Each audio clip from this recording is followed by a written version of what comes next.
BSSS Rhythm. BSSS Rhythm. BSSS Rhythm. Radio rhythm 2.0 में आप सभी का स्वागत है। मैं हूं आपके साथ आरजे दिशु और मेरे साथ आज मौजूद हैं Mridul Shivhare sir. He is a young enthusiast, handsome with sheer confidence and talent who has just now cleared UPSC exam 2021 with the rank 247, a resident of Datia and proudly now going to get posted as an IAS officer. Sir, first of all, BSSS Rhythm में मैं आपका तहे दिल से स्वागत करती हूँ। बहुत बहुत धन्यवाद मैम कि आपने मुझे मौका दिया यहाँ आने का और अपनी स्टडी शेयर करने का। जी सर, सबसे पहले मैं आपसे पूछना चाहूँगी क्योंकि आपने अपना जो एग्ज़ाम है वो फर्स्ट अटेम्प्ट में क्लियर किया, so how did you feel when you saw your name on the list कि you know I have clear the exam with my first attempt, तो कैसी फीलिंग थी वो आपकी? मेरा मानना है कि सिविल सेवा एस्पिरेंट के लिए जब वो अपना नाम होली पीडीएफ में देखता है वही पहले अटेम्प्ट में, इससे बड़ी खुशी की बात कुछ हो नहीं सकती क्योंकि सब जानते हैं कि UPSC civil service examination is the most toughest in the country. So I feel के सारे anxiety, fears and hard work turned into something tangible after seeing my name in the holy pdf. It was very really happy feeling in life. Okay, and how did you know when you told about this news to your parents, about this news to your friends, तो उनका क्या expression था?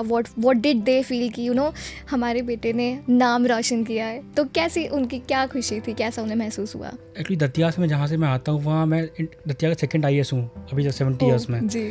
तो definitely छोटे शहर से आके एक सिविल सेवक बनना, एक IAS बनना, तब मैंने खबर घर पे दी, अपने फ्रेंड्स को दी, तो एक शहर में खुशी सी लहर दौड़ गई थी कि हमारे बीच में से कोई एक बच्चा जो हमारे बीच में ही था आज एक भारतीय प्रतिष्ठित परीक्षा IAS से पास हो चुका है।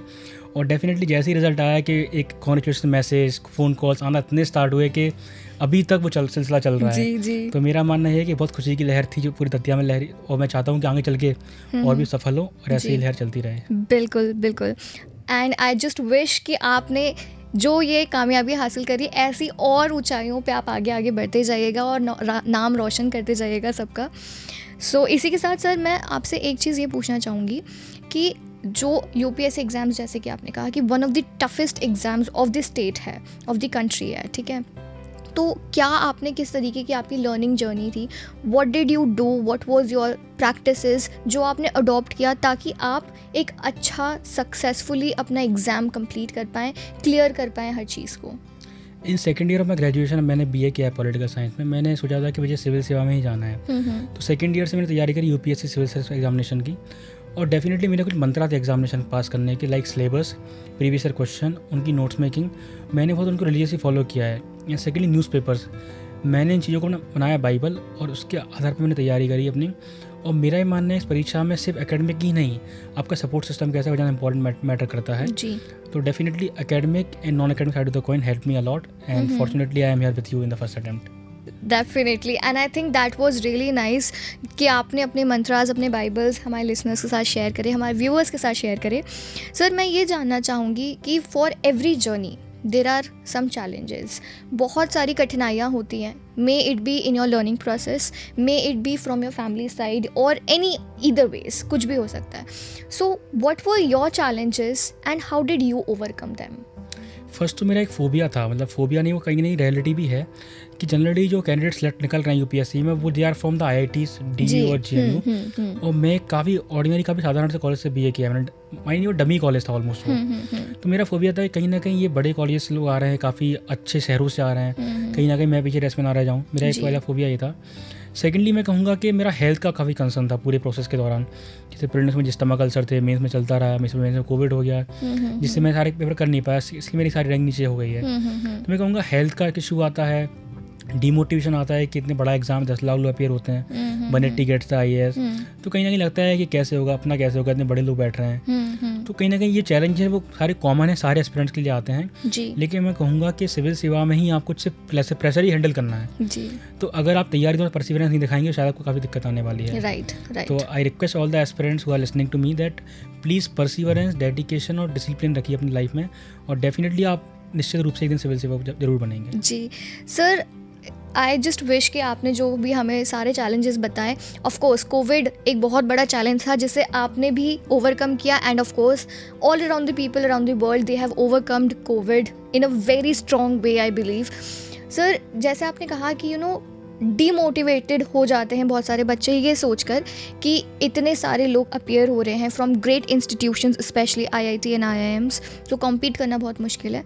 तो इस डीमोटिवेशन के प्रोसेस में how do they motivate themselves? क्या वो ऐसा करें कि वो खुद को बार बार उस रेस के लिए गिव अप करने को ना, मतलब गिव अप करने से रोक पाएँ? मेरा मानना है कि सिविल सेवा एक नोबल प्रोफेशन है और इसके लिए कुछ अंदर से ड्राइविंग फोर्स होते हैं, सब इमोशनल रीजंस रहते हैं कि आपको सिविल सेवा क्यों बनना है. कुछ वुमेन एम्पावरमेंट के लिए बनते हैं. मेरा कुछ रीज़न था कि मैं जहाँ से आता हूँ मैंने देखा है लोगों की समस्याएं क्या हैं. जनरल वहाँ से जूझते हैं, एक पटवारी से, एक तहसीलदार से, एक SI से. तो आई वॉज नोइंग कि अगर मैं यहाँ से आता हूँ, मुझे पता है कि एक गरीब आदमी, एक कॉमन मास की समस्या क्या है.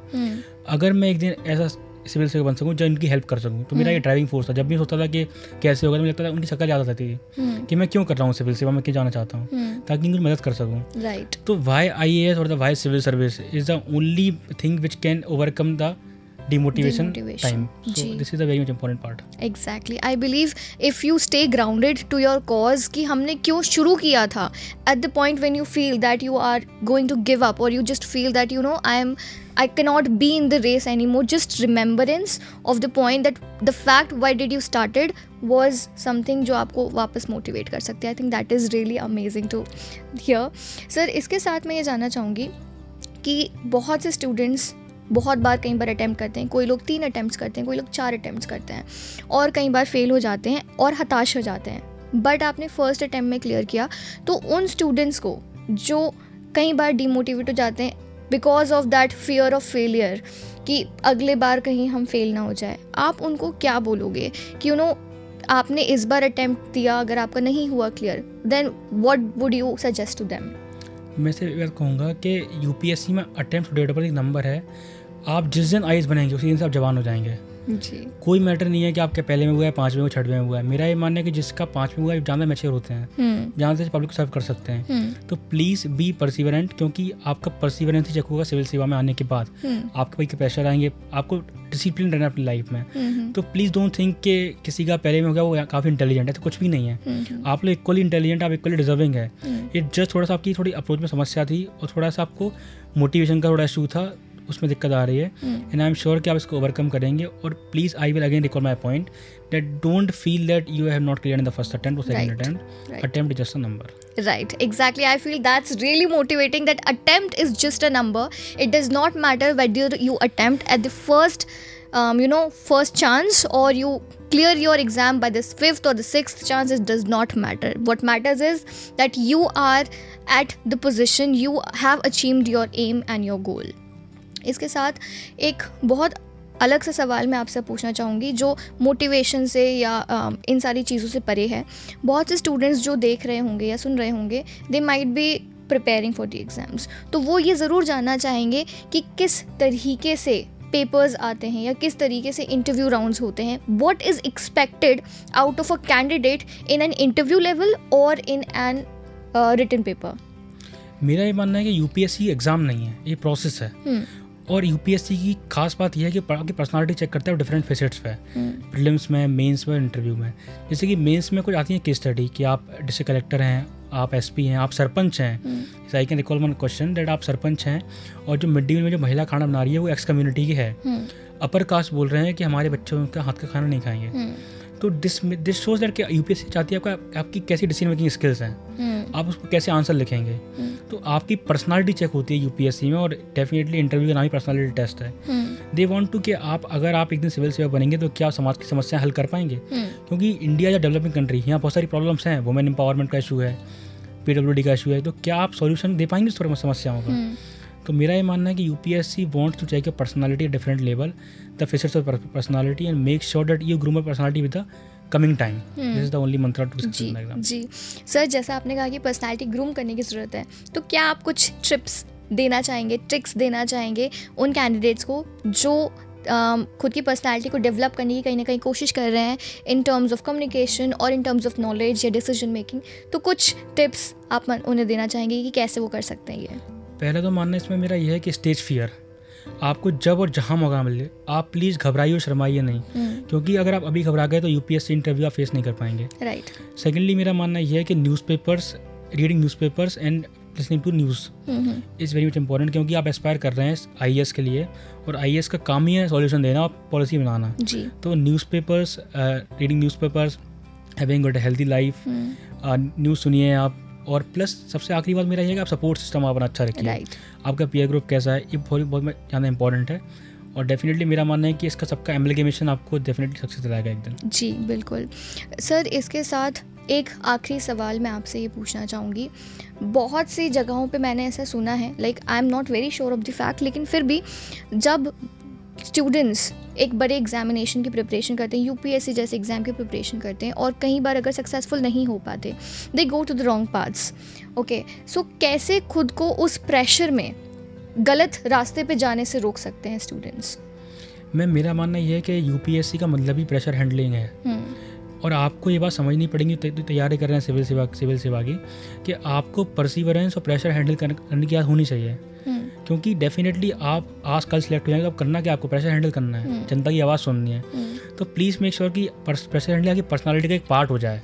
ऐसा नहीं है कि आप किसी अटेम्प्ट में फेल हो गए। I will to share the story of Nupur Goyal ma'am. इन्होंने 6 अटेम्प्ट दिए हैं, रंजीता शर्मा में 9 अटेम्प्ट दिए हैं, और ma'am become the first women IPS to head the IPS batch of 2019-2018 batch. तो अगर वो 9 अटेम्प्ट दे सकती हैं, 7 दे सकते हैं, कोई 6 दे सकते हैं, डेफिनेटली आप क्या समस्या है। राइट। इट जस्ट कि किसी का फर्स्ट में हो गया, ऐसा नहीं है कि बहुत ज़्यादा इंटेलिजेंट, आप इक्वली डिजर्विंग करते हैं। और डोंट फील कि आपके अटेम्प्ट बढ़ रहे हैं, आपको कुछ गलत पाथ पर जाने की जरूरत है। आप बस सोचिए कि आपको क्यों आईएएस बनना है, और प्रेशर हैंडलिंग आपकी पर्सनालिटी का एक पार्ट बनाइए। Right, exactly. I feel that this is very important for all the candidates to know that pressure handling is something जिससे आप अपने लक्ष्य तक पहुंच सकते हैं, specially end of course perseverance.